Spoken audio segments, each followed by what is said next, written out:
शिवसेना उद्धव गुट के नेता सांसद संजय राउत ने मराठा आंदोलन पर सरकार को घेरा है। राउत ने कहा कि मुख्यमंत्री देवेंद्र फडणवीस को खुद मनोज जरांगे पाटिल से मिलकर बातचीत करनी चाहिए। उन्होंने कहा कि अगर सरकार ने समय रहते जरांगे से चर्चा की होती तो आज ये आंदोलन मुंबई तक नहीं पहुंचता।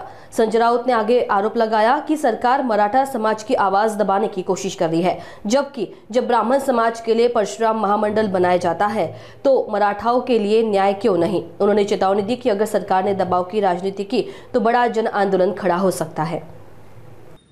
मुंबई ही महाराष्ट्राची आणि मराठी माणसाची राजधानी आहे आणि महाराष्ट्राच्या कानाकोपऱ्यातला मराठी माणूस मानतो आपल्या न्याय मागण्यासाठी मुंबईत आलेला आहे। मुंबईची कायदा आणि सुव्यवस्था राखणं हे न्यायालयाचं काम नाही। जर कोणी हे न्यायालयाचे हवाले देत असतील हे सरकारचंच काम आहे, हे राज्याच्या गृहखात्याचं काम आहे आणि खास करून राज्याच्या मुख्यमंत्र्याचं काम आहे। मुख्यमंत्र्यांनी या सांगितलं आहे अप्रत्यक्षपणे की कोणीतरी जरांगे पाटलांच्या खांद्यावर बंदूक ठेवून राजकारण करत आहे। एक समाज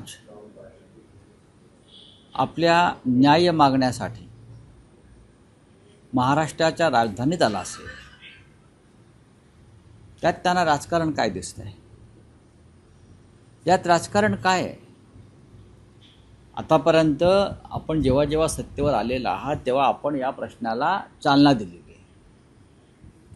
किंवा त्या माध्यमातून राजकारण तुम्ही केलेलं आहे मिस्टर फडणवीस, आणि तुम्हाला आता त्यांच्या खांद्यावर बंदूक ठेवून कोण राजकारण करत असेल, आपण राज्याचे मुख्यमंत्री आहात, जनतेला विश्वासात घेऊन सांगा की हे राजकारण करणारे कोण आहेत? तुमच्या सरकारमध्ये आहेत, विरोधी पक्षात आहेत की कॅबिनेटमध्ये आहेत? मुंबईमध्ये लाखोच्या संख्येनं मराठा समाजाचे लोक आले आहेत, हे सत्य आहे। मनोज जरांगे पाटील हे आझाद मैदानावर पोचल्याची मी आत्ताच माहिती आम्ही घेतली सगळ्यांनी। मुंबईत सगळ्यात मोठा गणपती उत्सव असतो सार्वजनिक।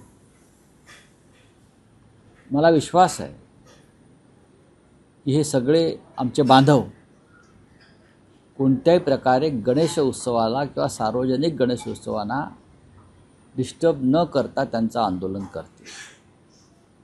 सरकारनं यात राजकीय दबाव आणण्याचा प्रयत्न केला तर मला असं वाटतं आम्हाला भडकावले, कारण मनोज जरांगे पाटील हा दबावाखाली येणारा माणूस आहे असं मला वाटत नाही आणि त्याने आमरण उपोषणाची धमकी दिलेली आहे सरकारला किंवा इशारा दिलेला आहे। त्याच्यामुळे सरकारने अत्यंत संयमाने या विषयात चर्चा करून मार्ग काढून ही समस्या सोडवली पाहिजे। मी त्याला समस्या न म्हणता असं म्हणेन की त्यांच्या मागण्यांवरती गांभीर्याने विचार केला पाहिजे।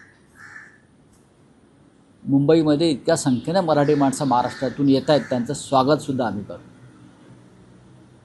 कारण मुंबईत मराठी माणसाचा आवाज अलीकडे क्षीण होत चाललेला आहे। मुंबई गिळण्याचा प्रयत्न सुरू आहे। अशा वेळेला जर इतक्या संख्येनं मराठी माणसं मुंबईत येत आहेत आपल्या हक्कांसाठी, तर मुंबईच्या शत्रूंना कळू द्या की मराठी माणसाची ताकद काय आहे। मला असं वाटत नाही सरकारकडे या संदर्भात कोणते प्लॅन नाही। जर सरकारकडे प्लॅन असतं तर लाखोच्या संख्येनं या बांधवांना त्यांनी मुंबईत येण्यापासून थांबवलं असतं। जिथे त्यांचे नेते जरांगे पाटील बसले होते मराठवाड्यात, तिथे जाऊन सरकारच्या वतीनं अधिकारी नाहीत, OSD वगैरे नाही, स्वतः मुख्यमंत्र्यांनी जाऊन त्यांच्याशी चर्चा केली असती स्वतः मुख्यमंत्र्यांनी, तर हे वादळ मुंबईत आलं नसतं आणि चर्चेचे दरवाजे उघडे राहिले असते असं माझं मत आहे, माझ्या पक्षाचं मत आहे।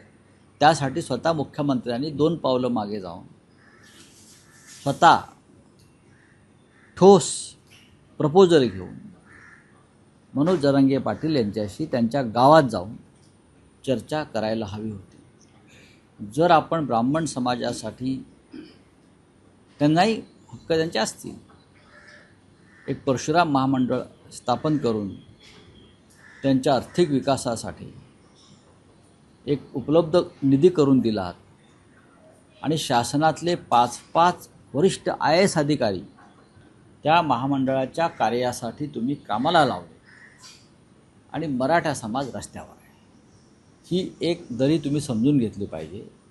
आणि लोक यामुळेच चिडलेले आहेत. देवेंद्र फडणवीस यांच्यावर जे अशा प्रकारचे आरोप केले जात आहेत त्याला ते स्वतः जबाबदार आहे.